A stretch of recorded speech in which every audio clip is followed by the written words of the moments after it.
As the universe slips deeper and deeper into entropy, so does the world of instruments. Even old instruments have only so much wood to work with when you have to start adding more material. As some instruments slowly fade into oblivion, others take a headfirst dive into a rapidly unscheduled demolition, or RUD for those astronomically inclined. That was the story of my second generation Takamine G Series Dreadnought acoustic guitar. My dad had given it to me several years ago, and I'd been playing guitar more and more. I had brought it into work for guitar lessons and accidentally left it in the case overnight there. The next time when I went to work, the case was there, but the guitar was missing. I left it in a place where other community instruments were stored for the other teachers, and I thought someone assumed it was a new community instrument and was using it. I sent an email and got a response from the director, and long story short, it had been knocked over accidentally and it was completely decapitated. I was very understanding because I shouldn't have left it there in the first place, and I didn't blame anyone but myself. Personally, when I get something nice like a new RC airplane or when I have to get a new iPhone, the first thing I do is say goodbye to it, because I know one day it will no longer be mine and it'll not be in the same condition forever. I learned this lesson the hard way, once with an RC plane that literally flew away. The wind caught it and it was out of range before I could get it back, but it was still climbing. The second plane crashed into a tree that was at least 100 feet tall and inaccessible to cherry pickers because of the terrain. This isn't to say that I'm destructive or I don't take care of my instruments. My guitars have never needed repair because of a major accident, and that's about 20 years of owning several instruments. My trumpet has its share of dents, but that's from high school and college marching band. I try my best to maintain my instruments the best that I can.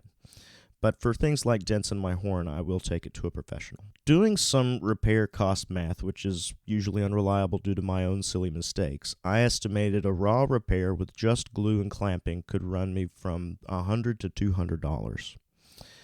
If I were to get it glued, clamped, sanded, and painted professionally, it would be about $300 to $350.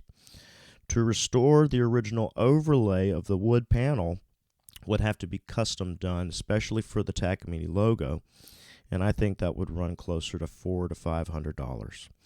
I looked up the value on these guitars, and they are generally around $440 to $599. I'm pretty practical.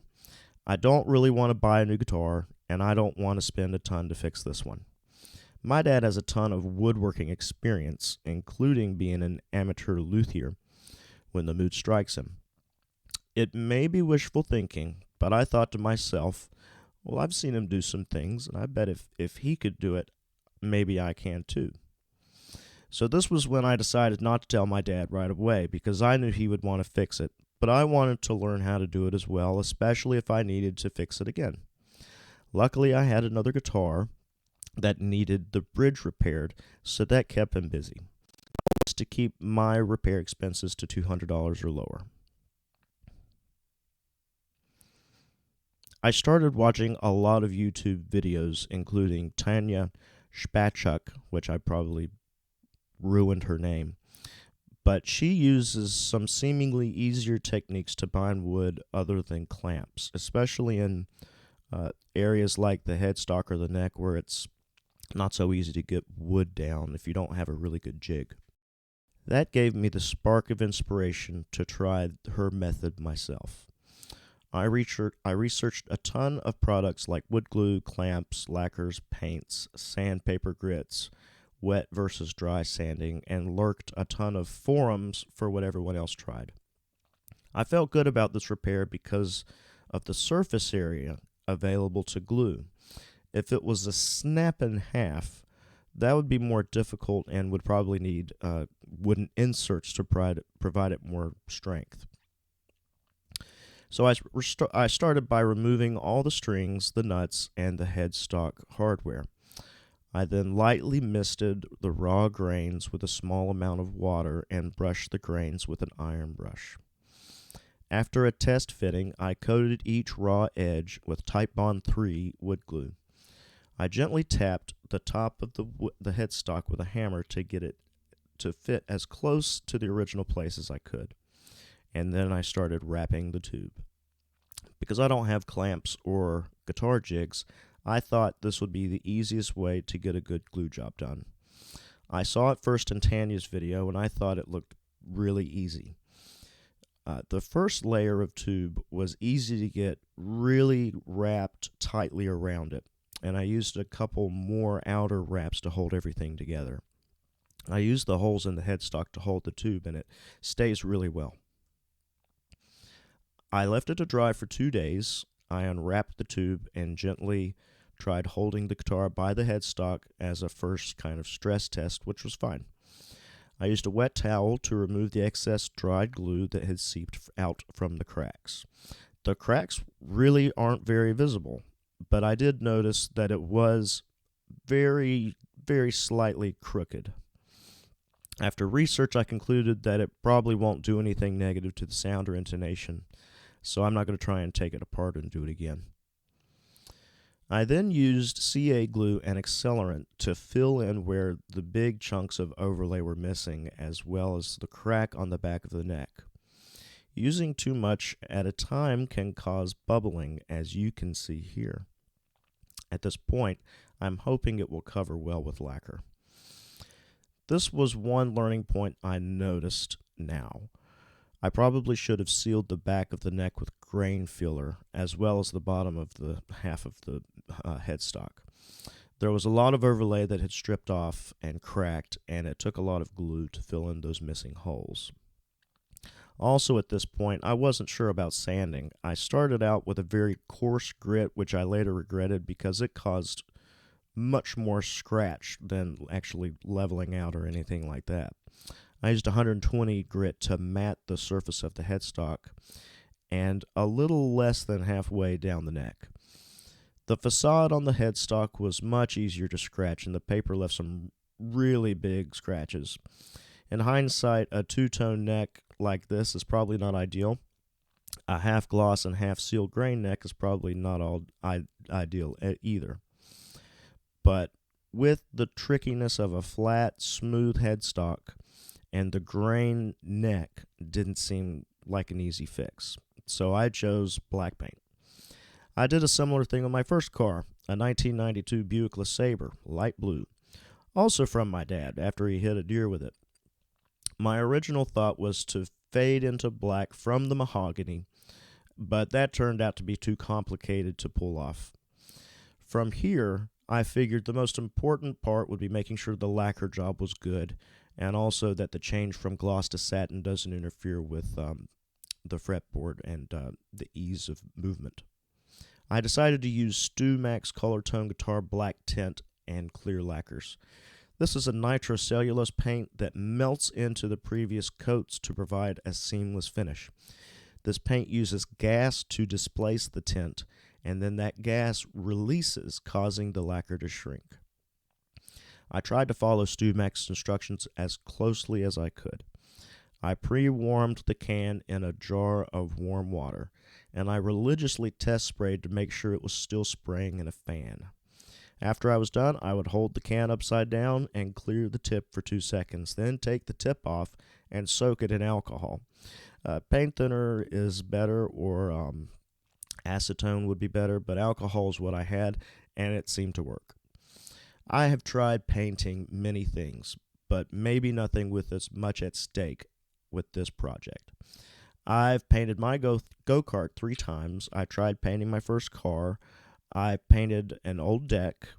I've painted many rooms and several house exteriors, and my kid roller coaster that's still in progress. And each time I've painted, I was too hasty and just coated it heavily. This always caused the paint to run and drip and look terrible. And now I know better. My coats consisted of a single pass horizontally and a single pass vertically on all sides, all surfaces, with a 50% overlap in between, which was different from any other job that I'd ever done, where I would coat a couple times and spray it directly onto spots, which would then run. StewMac recommends spraying color or tint 2 to 3 coats per day with 1 to 3 hours in between coats. I started out with 3 thin coats with 3 1-hour intervals, spraying with the tip fan horizontal, then turning it vertical. I would spray with the garage door down with a mask, and then open the garage door to reduce the influence of wind, but also to carry out the fumes. When it was dry to the touch, I brought it indoors to an uninhabited room to carry away the fumes. I also had the window open. The second and third day, I increased the interval between coats to 90 minutes, still spraying thin coats. The thin coats ended up working really well. No running or drips. This was also different from all the other paints I've used because this is much thinner. The final coat is much more glossy and glass-like. The first coat was barely covering, but I trusted the process and continued. Each coat was a tiny bit of an improvement on the previous. The real changes were noticeable each day. The second night, I noticed an even layer of lacquer, but the scratches on the front face of the headstock were so noticeable, and that got me a little worried. But on the third night, and after 3 more color coats, the scratches were not nearly as visible, and the only damage to be seen were the large chunks of where the laminate were lost. At this time, I'm hoping that the coats of clear lacquer will help fill in a little more and hide these scratches even more after sanding. It was hard to tell how much was left in the can after 9 coats, but there was still a considerable amount left. Because of my upcoming schedule and the fact that the color looked pretty good and the scratches were improving, I decided to end at 9 layers of black tint, and I waited 36 hours to start clear coating. StewMac does not recommend sanding color coats. I noticed a decent orange peel, which is expected. When painting a guitar, it's important to know if you will actually have the time to do it. It can take anywhere from 3 to 9 hours to get 3 coats in one day, and then it has to dry overnight. For color, my schedule allowed 3 days between the hours of 3 to 7 to spray, 3 coats a day for a total of 9 layers per day. For color, my schedule allowed 3 days between the hours of 3 to 7 to spray, 3 coats a day for a total of 9 layers. Afterwards, my schedule would shift as I work in the afternoons, so I would start clear coating in the mornings. After 2 days and 6 layers of thin clear, I used 80 grit to level sand the surfaces. I very gently made the entire piece a dull, lighter color, taking away the very top of the orange peel. I then used a cloth diaper and compressed air to clean off all the dust and waited another 24 hours. Each layer of lacquer still has some gas that has to breathe off and dry even after sanding. So the final day of spraying was a week after the first day of color tint. The final total, 9 coats of black tint, 3 coats of clear, minus a little bit from the level sand. Once the last coat was dry to touch, I removed the painter's tape to keep it from bonding to the guitar.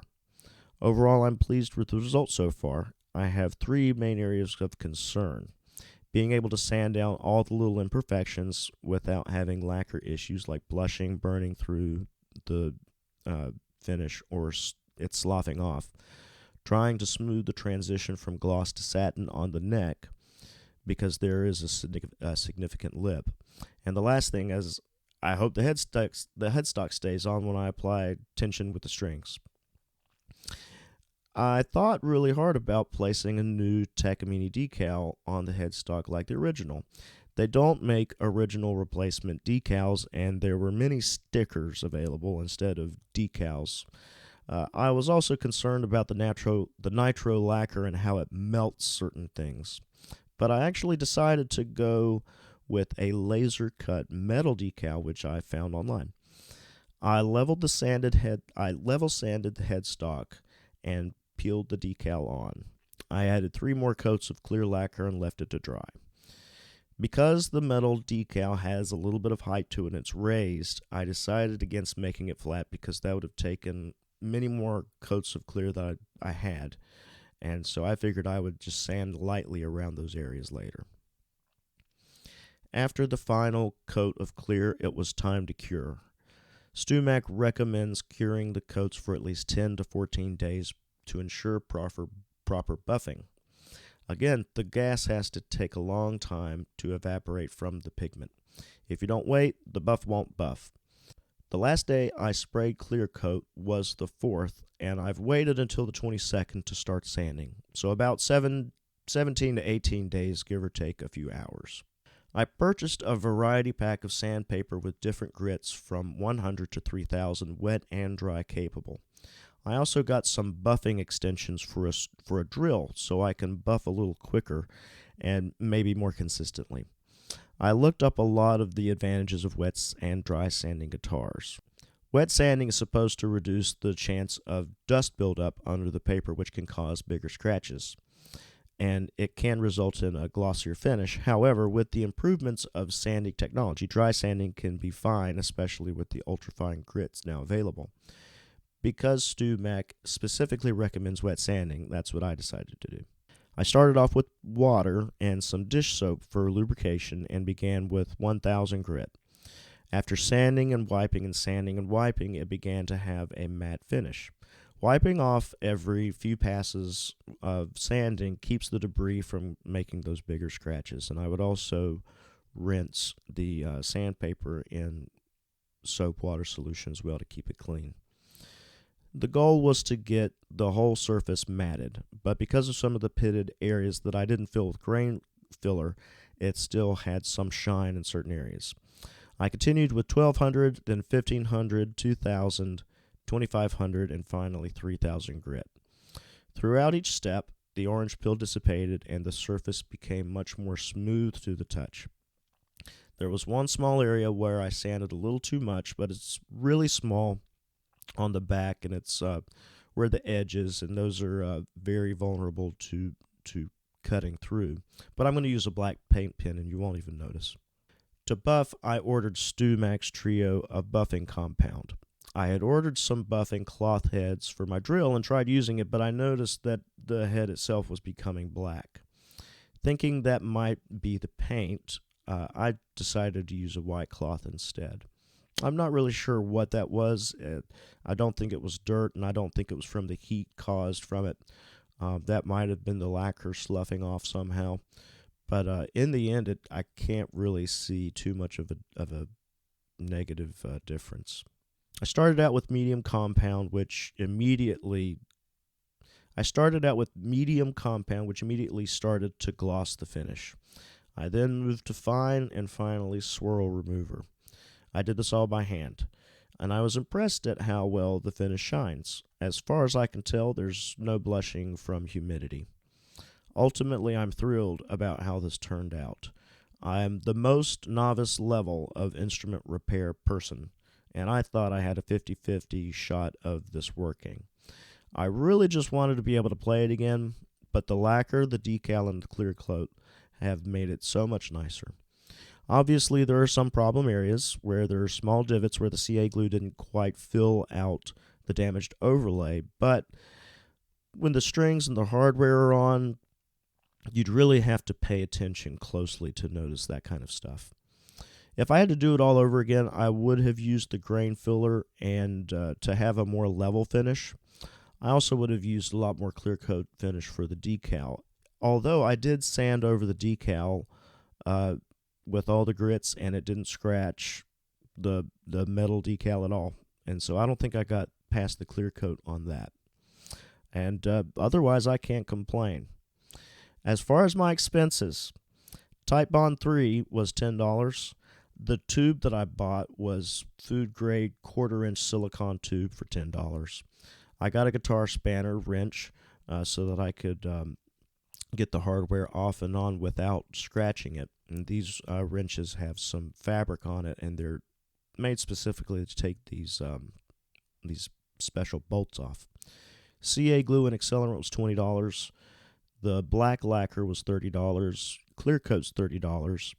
The sandpaper pack altogether was $7. Buffing pads $22. Buffing compounds $50. Total amount was $186. $14 under what I wanted to do. for my maintenance right afterwards, I actually bought a fret guard so that I could touch up the frets with quad aught steel wool, which I had, so I didn't have to pay for that. I got some Dunlop 65 lemon oil for the fretboard, $9. I also had guitar strings and I had some guitar polish, so $14 I spent for maintenance. Overall, $200 on the nose. Can't beat that. So I'm really kind of shocked that it's worked, because I've gotten the strings up to tension, and as far as I can tell, these aren't super light strings. I didn't really have light strings, but these are, they sound great. The guitar is holding tune very well, and it doesn't seem to have suffered any damage as far as the sound goes. It still resonates very well. It's got that big Dreadnought sound. For a novice, I think that's pretty good. You give it a try. You never know what could happen. The casual musician